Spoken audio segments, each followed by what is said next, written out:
প্রিয় দর্শক বন্ধুরা, এই মুহূর্তে আপার প্রাইমারি থেকে অত্যন্ত গুরুত্বপূর্ণ কয়েকটি খবর উঠে আসছে। একেবারে কাউন্সেলিং থেকেই বেশ কিছু বিস্ফোরক তথ্য সামনে আসছে। এই ভিডিওর মধ্যে সমস্তটাই আর্জেন্ট বেসিসে তুলে ধরার চেষ্টা করছি, তাই গুরুত্বপূর্ণ ভিডিওটিকে অবশ্যই শেষ পর্যন্ত শুনে বোঝার চেষ্টা করবেন এবং চ্যানেলটিকে সাবস্ক্রাইব করে নিয়ে সঙ্গে থাকবেন। বন্ধুরা, আপার প্রাইমারি ঘিরে ফের আবারও অত্যন্ত গুরুত্বপূর্ণ খবর। একেবারে কাউন্সেলিং পর্ব থেকেই বিস্ফোরক তথ্য। আপার প্রাইমারি বা উচ্চ প্রাথমিকের প্রথম 5 দিনে 3000-এর মতো চাকরি প্রার্থীরা কাউন্সেলিং শেষ করেছেন। স্কুল সার্ভিস কমিশন বা এসএসসি সূত্রে যে বিষয়টি জানা গিয়েছে যে এর মধ্যে 300-রও কিছু বেশি চাকরি প্রার্থী কার্যত অ্যাবসেন্ট বা অনুপস্থিত ছিলেন। কমিশনের এক সম্মানীয় কর্তার কথায় 22শে নভেম্বর থেকে আবার কাউন্সেলিং প্রক্রিয়া শুরু হচ্ছে। 2রা ডিসেম্বর পর্যন্ত এই প্রক্রিয়া চলবে। এখনও পর্যন্ত 10% বা 10%-এর কিছু বেশি চাকরি প্রার্থী অনুপস্থিত হয়েছেন। প্রশ্ন উঠছে এখানেই যে নিয়োগের দাবিতে যেখানে টানা আন্দোলন বিক্ষোভ চলছে, রাজপথ জুড়ে তুমুল ধুন্ধুমার কাণ্ড ঘটছে, সেখানে কাউন্সেলিং পর্বে এসে কাউন্সেলিং শুরুর পরেও কেন 10% অনুপস্থিতি?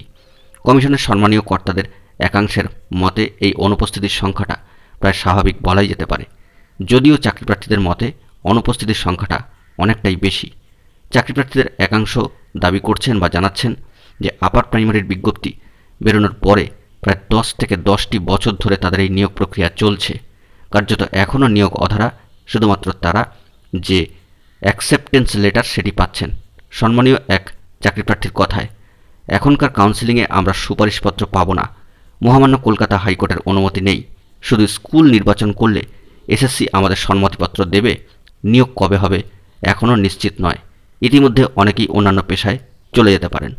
এসএসসির সম্মানীয় এক কর্তা বলেছেন, চাকরিপ্রার্থীদের ইন্টারভিউ যখন নেওয়া হয়েছিল, কেউ কেউ বলেছিলেন তারা পিএইচডি ডিগ্রি করেছেন, অনেকে নেট সেট পাশ করেছিলেন। তাদের মধ্যে কেউ অন্য চাকরি নিয়ে চলে যেতে পারেন। তবে 300-রও বেশি প্রার্থীর অনুপস্থিতিতে আবারও কিন্তু ভাগ্য খোলার সম্ভাবনার জায়গা তৈরি হচ্ছে অপেক্ষমান চাকরি প্রার্থীদের।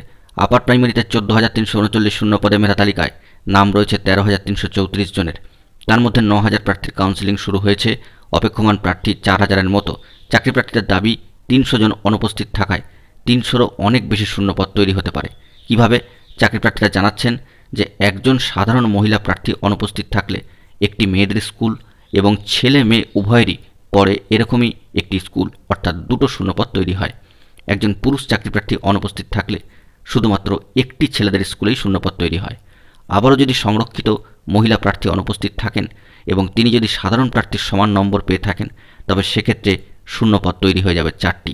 এভাবেই কিন্তু ধাপে ধাপে শূন্যপদের সংখ্যা বাড়তেই থাকবে। তখন সাধারণ মহিলা প্রার্থীর অনুপস্থিতির কারণে তৈরি হওয়া 2টি শূন্যপদের সঙ্গে জুড়বে সংরক্ষিত আরও 2টি স্কুলের শূন্যপদ।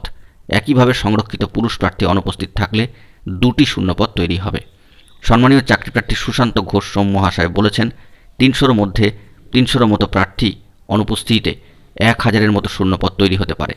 পুরো কাউন্সেলিং শেষ হলে 2,500-এর মতো শূন্যপদ তৈরি হতে পারে। অর্থাৎ অপেক্ষমান চাকরি প্রার্থীদের মধ্যে 2,500 জন কাউন্সেলিংয়ের সুযোগ পেতে পারেন। এমনই একটি গুরুত্বপূর্ণ খবর আপডেট উঠে আসছে। বন্ধুরা, এখন এই পর্যন্তই। গুরুত্বপূর্ণ আপডেটগুলি পাওয়ার জন্য চ্যানেলটিকে এখনই সাবস্ক্রাইব করে সঙ্গে থাকুন। ধন্যবাদ।